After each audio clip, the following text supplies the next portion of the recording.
Welcome to pro share market. Donald Trump का tariff war शुरू हो चुका है और इसका इम्पैक्ट मार्केट पर पड़ चुका है। गोल्ड मार्केट में बड़ा एक्शन देखने को मिला है। गोल्ड प्राइसेस गिर रहे हैं और इसका सीधा कनेक्शन यूएस डॉलर की स्ट्रेंथ और नए टैरिफ हाइक्स है। गोल्ड के गिरने की बड़ी वजह यह है, यूएस डॉलर इंडेक्स मजबूत हो गया है। यूएस डॉलर 1% स्ट्रांग हो चुका है, जो गोल्ड के लिए बेयरिश सिग्नल है। जब डॉलर स्ट्रांग होता है तो गोल्ड इन्वेस्टर के लिए महंगा हो जाता है, इसीलिए डिमांड गिरती है। टैरिफ हाइक्स का भी असर हो गया। यूएस ने मेक्सिको और कनाडा से इंपोर्टेड गुड्स पर 25% और चाइना से 10% टैरिफ लगा दिया। इस वजह से इकोनॉमिक अनसर्टेनिटी बढ़ गई। इसमें चाइना का रिएक्शन है, चाइना ने अपनी करेंसी डीवैल्यू करने का प्लान बनाया, जो global commodities market including gold को इम्पैक्ट कर सकता है। टैरिफ वॉर का direct impact Indian metal stock पर भी देखने को मिला है। निफ्टी मेटल इंडेक्स आज लगभग 3% तक गिरा है और सारे मेटल स्टॉक रेड में ट्रेड कर रहे हैं। आज का दिन इंडियन मेटल स्टॉक के लिए पेनफुल रहा। निफ्टी मेटल इंडेक्स डाउन था और हर स्टॉक रेड में था। सेल, जीएसडब्ल्यू स्टील, हिंदुस्तान कॉपर और नेशनल एल्यूमिनियम जैसे बड़े स्टॉक तक गिर गए। इसका इम्पैक्ट ग्लोबल मार्केट पर भी पड़ा। ग्लोबल मेटल मार्केट पर यूएस के नए टैरिफ्स के बाद लंदन मेटल एक्सचेंज पर भी बेस मेटल प्राइसेस गिर गए। Copper 1.3% down, aluminium 1.5% down, nickel 0.5% down और zinc 1% down. China global metal production का 50% कंट्रोल करता है और ट्रम्प के नए टैरिफ्स के चाइनीज कंपनी पर भी इम्पैक्ट हो सकता है। चाइना ऑलरेडी फिजिकल और मॉनेटरी मेजर्स लेके आ रहा है ताकि इकोनॉमिक स्लोडाउन को रोका जा सके। अब बात आती है इंडिया की। रिपोर्ट्स के मुताबिक ट्रम्प ब्रिक्स नेशन पर भी 100% टैरिफ लगाने का प्लान बना रहा है, इंक्लूडिंग इंडिया। अगर India de dollarization effort continue करता है तो ट्रम्प इसे और ज़्यादा टारगेट कर सकते हैं, और अगर ये टैरिफ्स लगते हैं तो मेटल्स डिमांड और प्राइसेस और गिर सकते हैं, जो इंडिया के स्टील और एल्यूमिनियम सेक्टर के लिए बड़ा चैलेंज हो सकता है। एफपीआई ने 87,374 करोड़ का भारी सेल ऑफ किया है। एफपीआई यानी फॉरेन पोर्टफोलियो इन्वेस्टर ने जनवरी 2025 में 87,374 करोड़ का इंडियन स्टॉक बेच दिए। एफपीआई का बेयरिश व्यू जनवरी में कंटिन्यू रहा और इसके पीछे काफ़ी सारे रीजंस हैं। इसका पहला रीज़न है क्वार्टर 3 अर्निंग्स। क्वार्टर 3 की अर्निंग्स एक्सपेक्टेशन काफ़ी मोडेस्ट रही, जो इन्वेस्टर को डिसअपॉइंट कर रहे हैं। दूसरा रीज़न है यूएस की bond yield. US bond yields और डॉलर इंडेक्स स्ट्रॉन्ग हो रहा है, जिससे इमर्जिंग मार्केट जैसे इंडिया से पैसा निकल रहा है। थर्ड रीज़न है स्मॉल और मिड कैप स्टॉक की वैल्यूएशन। स्मॉल और मिड कैप स्टॉक की वैल्यूएशन काफ़ी ज़्यादा हो चुकी है, जो एफपीआई को रिस्की लग रहा है। फोर्थ रीज़न है ग्लोबल लिक्विडिटी टाइटनिंग के कंसर्न, जो मार्केट के लिए एक और निगेटिव सिग्नल है। और फिफ्थ है चाइना का स्टॉक मार्केट रिकवर हो रहा है और वहाँ वैल्यूएशन इंडिया के कंपैरिजन में काफ़ी सस्ते हैं। इस वजह से एफपीआई वहाँ शिफ्ट हो रहा है। जनवरी 2025 में एफपीआई ने 87,374 करोड़ का सेल ऑफ किया है, जो अक्टूबर 2024 के बाद सेकंड हाईएस्ट मंथली आउटफ्लो है। अक्टूबर 2024 में एफपीआई ने 1.14 लाख करोड़ का इंडियन स्टॉक बेचे थे। जनवरी में 20 दिन तक एफपीआई नेट सेलर्स रहे। सिर्फ एक दिन छोड़ दिया जाए तो हर दिन मार्केट से पैसा निकाला गया। जनवरी 14 को सबसे बड़ा सिंगल डे विड्रॉल हुआ 8,132 करोड़ का। ये डेटा क्लियरली दिखाता है कि एफपीआई काफ़ी एग्रेसिवली मार्केट से एग्जिट ले रहा है। लेकिन इस सब में डोमेस्टिक इन्वेस्टर ने मार्केट को संभाला। अगर सिर्फ एफबीआई बेच रहे होते तो मार्केट और ज़्यादा गिरता। लेकिन यहाँ डोमेस्टिक इंस्टीट्यूशनल इन्वेस्टर यानी कि डीआईआई ने मार्केट को संभाला है। डीआईआई ने 86,591 करोड़ का बाइंग किया है, जो एफपीआई सेलिंग के करीब करीब बराबर ही है।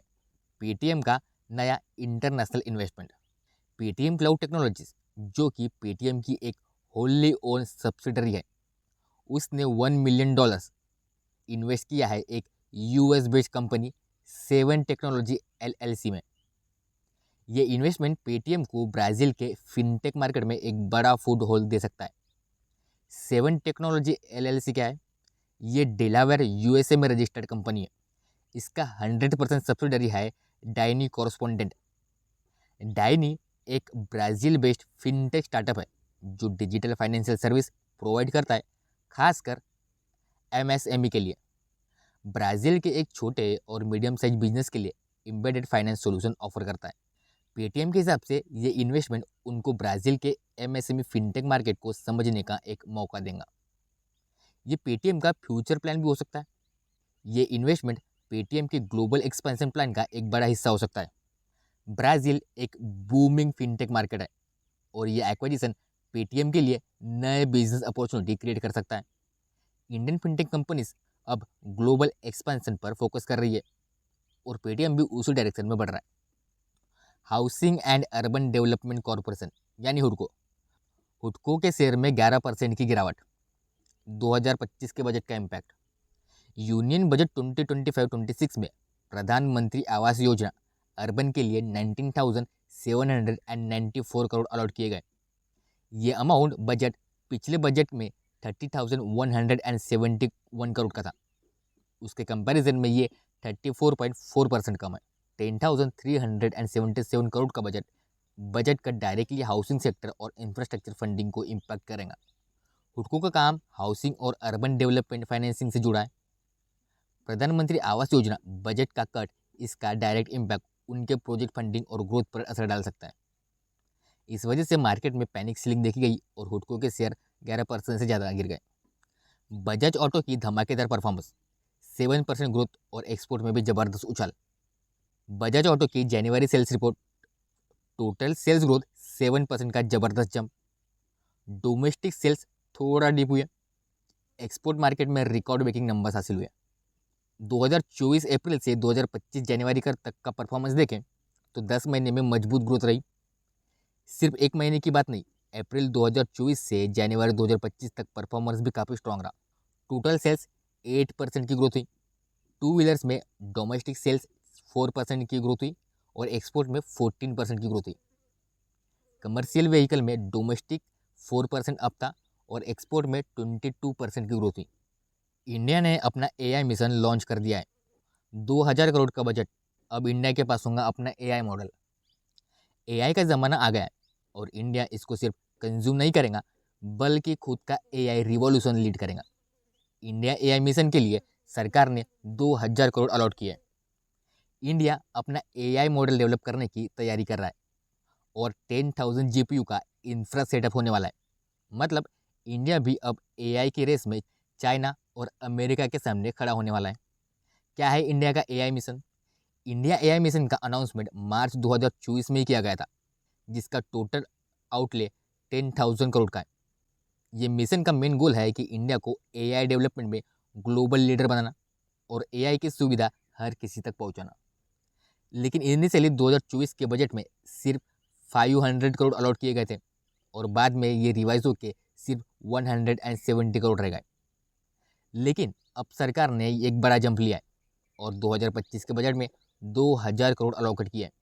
मतलब AI इंफ्रास्ट्रक्चर और रिसर्च को फुल सपोर्ट मिलेगा। AI के लिए कंप्यूटिंग पावर भी होगा, 10,000 GPU का इंफ्रास्ट्रक्चर। AI मॉडल्स ट्रेन करने के लिए सुपर पावरफुल GPU चाहिए होते हैं और इंडिया AI मिशन के तहत 10,000 GPU का एक बड़ा AI कंप्यूटिंग इंफ्रास्ट्रक्चर डेवलप किया जा रहा है। अब सवाल ये है कि ये GPU कौन लाएगा? रिपोर्ट्स के मुताबिक Jio platforms, Tata communication, CMS computer India, CTRLS data centre, E2E networks और लोकस एंटरप्राइज सॉल्यूशन जैसे बड़े प्लेयर्स को बिडिंग प्रोसेस के लिए सिलेक्ट किया गया। तो क्या अब इंडिया का अपना चैट GPT होगा? 30 जनवरी को IT मिनिस्टर अश्विनी वैष्णव ने ऑफिशियली अनाउंस किया है इंडिया अपना इंडिजिनियस AI मॉडल लॉन्च करने वाला है। अभी चाइना का डीप सीक AI मार्केट में धमाका कर रहा है, जो एक low cost open AI model है। लेकिन इंडिया के पास अब तक अपना कोई स्ट्रॉन्ग AI मॉडल नहीं था, पर अब ये गैप भरने वाला है। सरकार ने स्टार्टअप्स, रिसर्चर्स और एंटरप्रेन्योर्स को इनवाइट किया है कि वो इंडिया के फाउंडेशनल AI मॉडल डेवलप करें, जो इंडियन डाटा सेट्स पर ट्रेन होंगे, ताकि ये हमारे लोकल नीड्स को भी कैटर करे और ग्लोबल स्टैंडर्ड के बराबर भी हो। AI इन एजुकेशन भी होगा, 500 करोड़ का नया सेंटर ऑफ एक्सीलेंस। AI सिर्फ बिजनेसेस या टेक कंपनीज के लिए नहीं, बल्कि एजुकेशन सिस्टम में भी AI का बड़ा रोल होगा। बजट 2025 में सरकार ने अनाउंस किया है कि एक नया centre of excellence in AI for education setup होगा, जिसमें 500 करोड़ का इन्वेस्टमेंट होगा। ये एक नया एडिशन है, क्योंकि पहले 2030 में एआई के लिए 3 सेंटर्स ऑफ एक्सेलेंस अनाउंस किए गए थे, एग्रीकल्चर, हेल्थ और सस्टेनेबल सिटी। तो देखना ये होगा कि इंडिया किस तरीके से एआई सेगमेंट को कैटर करता है। अगर ये वीडियो आपको अच्छा लगा हो तो वीडियो को लाइक करें, कमेंट करिए और सब्सक्राइब करिए।